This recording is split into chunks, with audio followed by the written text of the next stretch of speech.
में से कौन सा शब्द स्त्रीलिंग है? ऑप्शन ए दही, ऑप्शन बी मोती, ऑप्शन सी किताब, ऑप्शन डी तेल। तेल पुल्लिंग शब्द है, मोती भी पुल्लिंग शब्द है, दही क्या है? ये पुल्लिंग शब्द है, किताब स्त्रीलिंग शब्द है। ऑप्शन सी सही है। जीने के लिए उपन्यास के लेखक कौन हैं? Option A Ramchandra Shukla, option B Jaishankar Prasad, option C Yashpal, option D Rahul Sankrityayan. जीने के लिए उपन्यास के लेखक कौन है? राहुल सांकृत्यायन है। ऑप्शन नंबर डी सही है। सांकृत्यायन की वर्तनी काफी ज्यादा एग्जाम में पूछा जाता है, इसको आप लोग ध्यान में रखिएगा। युगवाणी किस प्रसिद्ध कवि का काव्य संग्रह है? Option A Maithili Sharan Gupt, option B Jaishankar Prasad, option C Ayodhya Singh Hariaudh, option D Sumitra Nandan Pant. Option D सही है, सुमित्रा नंदन पंत जी। सुमित्रा नंदन पंत जी को प्रकृति का सुकुमार कवि भी कहा जाता है। चिदंबरा रचना किसकी है? तो सुमित्रा नंदन पंत जी की है। साकेत के लेखक कौन है? Option A Maithili Sharan Gupt, option B Jaishankar Prasad, option C Ayodhya Singh Hariaudh, option D Sumitra Nandan Pant. Option A सही है, मैथिली शरण गुप्त। नेक्स्ट, वैदेही वनवास पुस्तक के लेखक कौन है? Option A Maithili Sharan Gupt, option B Jaishankar Prasad, option C Ayodhya Singh Hariaudh, option D Sumitra Nandan Pant. Option A Maithili Sharan Gupt ये गलत है, ऑप्शन बी भी गलत है, ऑप्शन सी सही है, अयोध्या सिंह हरिऔध। दोहा और चौपाई कैसी छंद हैं? ऑप्शन ए मात्रिक छंद, ऑप्शन बी मुक्त छंद, ऑप्शन सी वर्णिक छंद। तो ऑप्शन ए सही है, मात्रिक छंद। दोहा जो है ये अर्ध सम मात्रिक छंद है और चौपाई जो है ये सम मात्रिक छंद है। निम्न में से शुद्ध वर्तनी वाला शब्द है? नुपुर। 4 ऑप्शन दिया गया है, किस ऑप्शन में बिल्कुल सही लिखा है? तो ऑप्शन नंबर बी बिल्कुल सही है।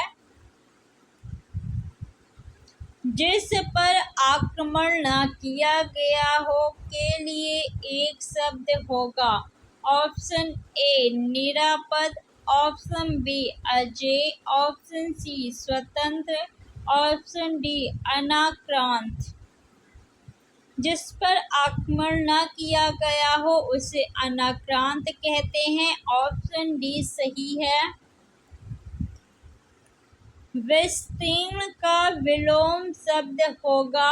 ऑप्शन ए संकीर्ण, ऑप्शन बी विकीर्ण, ऑप्शन सी विकिरण, ऑप्शन डी प्रकीर्णन। ऑप्शन ए संकीर्ण सही है। नदी का पर्यायवाची शब्द कौन सा नहीं है? ऑप्शन ए वाहिनी, ऑप्शन बी सैलजा, ऑप्शन सी शैवालिनी, ऑप्शन डी सहचरी। ऑप्शन डी सही है, सहचरी नदी का पर्यायवाची नहीं है। बाकी तीनों जो है ये नदी का पर्यायवाची है। नदी का पर्यायवाची सरिता भी होता है।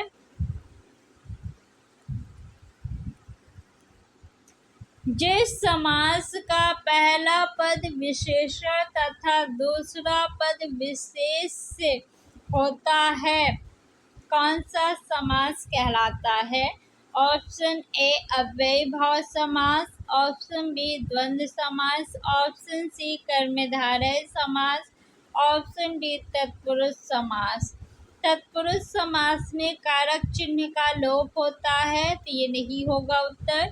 द्वंद्व समास में दोनों पद जो होते हैं आपके प्रधान होते हैं और दोनों शब्द एक दूसरे के विलोम होते हैं, तो ये भी नहीं होगा उत्तर। अव्ययीभाव समास में प्रथम पद जो होता है वो अव्यय होता है। प्रथम पद क्या होता है? अव्यय होता है, तो ये भी उत्तर नहीं होगा। कर्मधारय समास ऑप्शन नंबर सी आपका सही है। वृक्ष से पत्ते गिरते हैं, इस वाक्य में कारक है। ऑप्शन ए अधिकरण कारक, ऑप्शन बी कर्म कारक, ऑप्शन सी करण कारक, ऑप्शन डी अपादान कारक। अधिकरण कारक का चिन्ह होता है में और पर। कर्म कारक का चिन्ह होता है को। करण कारक का चिन्ह है से, लेकिन से का प्रयोग जो है वो साधन के रूप में होगा, तभी करण कारक होगा। अपादान कारक का चिन्ह भी से होता है, लेकिन यहाँ पे से का प्रयोग अलग होने के अर्थ में होता है। वृक्ष से पत्ते गिरते हैं, यानी पत्ते जो है वो वृक्ष से अलग हो रहे हैं, तो से का प्रयोग अलग होने के अर्थ में हुआ है, तो इसलिए ऑप्शन नंबर डी आपका सही है। नेक्स्ट, निम्न में से कौन यड़ संधि का शब्द नहीं है? कौन सा नहीं है ये बताना है। ऑप्शन ए अत्याचार, ऑप्शन बी स्वागत, ऑप्शन सी तथा, ऑप्शन डी अत्यधिक। अत्याचार का संधि विच्छेद करेंगे तो क्या होगा? अति धन आचार। अति धन आचार संधि विच्छेद भी आपसे पूछा जा सकता है, तो इसलिए आप लोग ध्यान रखिएगा। और इसमें कौन सी संधि है? यड़ संधि है, तो ये आपका उत्तर नहीं है। स्वागत का संधि विच्छेद क्या होगा? सुधन आगत। क्या होगा? सुधन आगत। तो इसमें कौन सी संधि है? यड़ संधि है। उ और आ मिलके क्या हो गया है? वा। इसमें यड़ संधि होगी, ये भी उत्तर नहीं होगा। तथा का संधि विच्छेद क्या होगा? तथा धन एव। तथा धन एव।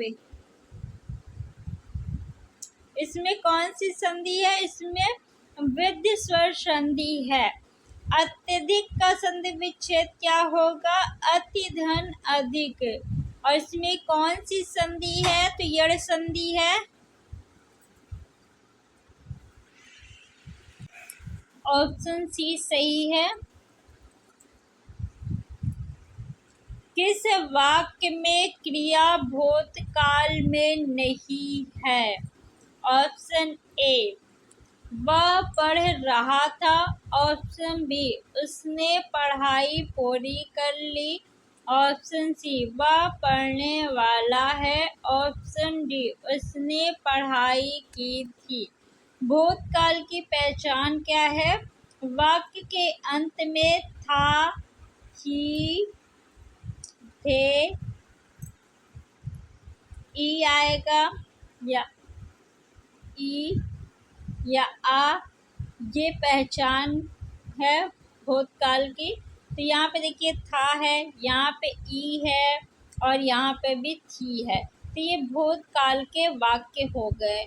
ऑप्शन नंबर सी सही है। वह पढ़ने वाला है, ये वर्तमान काल में है। सार्वनामिक विशेषण किसे कहा जाता है? ऑप्शन ए जो शब्द संज्ञा के पहले आते हैं, ऑप्शन बी जो शब्द संज्ञा के बाद आते हैं, ऑप्शन सी जो शब्द सर्वनाम के बाद आते हैं, ऑप्शन डी यह शब्द वाक्य में नहीं आते। ऑप्शन ए सही है। जो शब्द संज्ञा के पहले आते हैं उन्हें सार्वनामिक विशेषण कहते हैं। परिवार किस संज्ञा का उदाहरण है? ऑप्शन ए जातिवाचक, ऑप्शन बी भाववाचक, ऑप्शन सी व्यक्तिवाचक, ऑप्शन डी समूहवाचक। ऑप्शन डी सही है। समूहवाचक संज्ञा का उदाहरण है परिवार, कक्षा भी किस संज्ञा का उदाहरण है? समूहवाचक संज्ञा का। सेना भी समूहवाचक संज्ञा का उदाहरण है। भीड़ भी समूहवाचक संज्ञा का उदाहरण है। अनुकरण किस प्रकार का शब्द है? ऑप्शन ए तद्भव, ऑप्शन बी तत्सम, ऑप्शन सी देशज, ऑप्शन डी विदेशज। अनुकरण संस्कृत भाषा का शब्द है, तो अनुकरण तत्सम शब्द होगा। ऑप्शन बी सही है।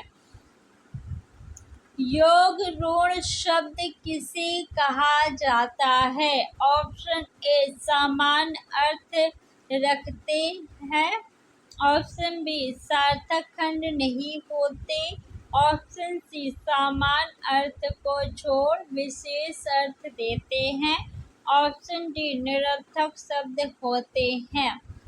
सार्थक खंड नहीं होते उसे क्या कहते हैं? उसे रूढ़ शब्द कहते हैं। और जिसके सार्थक खंड होते हैं उसे क्या कहते हैं? उसे यौगिक शब्द कहते हैं। सामान्य अर्थ को छोड़ विशेष अर्थ देते हैं कौन? योग ऋण शब्द। ऑप्शन नंबर सी सही है। निम्नलिखित में से कौन सा तत्सम शब्द है? आँख जो है ये आपका तद्भव शब्द है, इसका तत्सम क्या होगा? नेत्र होगा। ईट क्या है? ये भी तद्भव शब्द है। आशु क्या है? तद्भव शब्द है। अश्रु जो हो जाएगा वो तत्सम शब्द हो जाएगा। आम्र क्या है? तत्सम शब्द है, इसका तद्भव शब्द क्या होगा? आम होगा। ऑप्शन नंबर डी सही है। निम्न में से किस शब्द की वर्तनी शुद्ध है? 4 ऑप्शन दिया गया है। आगामी किस ऑप्शन में सही है बताइए। ऑप्शन ए क्या सही है? नहीं। बी सही है? नहीं। ऑप्शन सी सही है, आगामी। ज्ञ को वर्णमाला में माना जाता है। ऑप्शन ए द्विगुण व्यंजन, ऑप्शन बी संयुक्त व्यंजन, ऑप्शन सी स्वर, ऑप्शन डी व्यंजन। ज्ञ को संयुक्त व्यंजन माना जाता है। वर्णमाला में संयुक्त व्यंजनों की संख्या कितनी है? 4 है। छ, त्र, ज्ञ और श्रा, ये 4 वर्ण जो है संयुक्त व्यंजन कहलाते हैं। निम्न में से कौन सा महाप्राण नहीं है? 4 ऑप्शन दिया गया है। महाप्राण व्यंजन प्रत्येक वर्ग के दूसरे और चौथे वर्ण को कहते हैं। पा जो है ये पा वर्ग का प्रथम वर्ण है, तो ये महाप्राण नहीं अल्प प्राण व्यंजन है, इसलिए ऑप्शन नंबर डी सही होगा।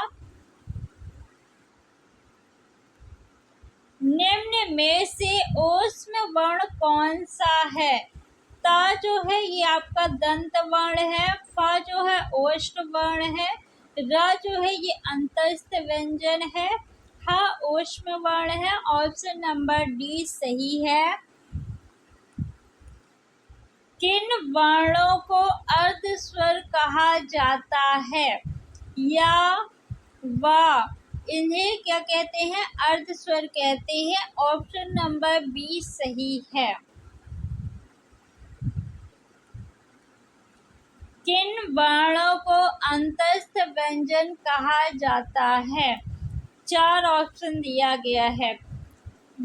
क, ख, ग, घ, ये क वर्ग की ध्वनियाँ है, इन्हें कंठ व्यंजन कहा जाता है। ऑप्शन बी पा, म, बा, भा, ये पा वर्ग की ध्वनियाँ है, ये ओष्ठ से उच्चारित होती है, इन्हें ओष्ठ व्यंजन कहते हैं। सा जो है ये आपका क्या है, ये छ को छोड़ के ये तीनों जो है आपके ऊष्म व्यंजन है। या, रा, ला, व जो है ये अंतस्थ व्यंजन है। ऑप्शन नंबर डी सही है। का उच्चारण स्थान क्या है? तो का उच्चारण स्थान कंठ है। चा का उच्चारण स्थान तालु है। ता का उच्चारण स्थान दंत है। आशा करती हूँ कि आपको वीडियो अच्छा लगा होगा। ऐसी ही और वीडियो देखने के लिए इस चैनल को सब्सक्राइब कर लीजिए।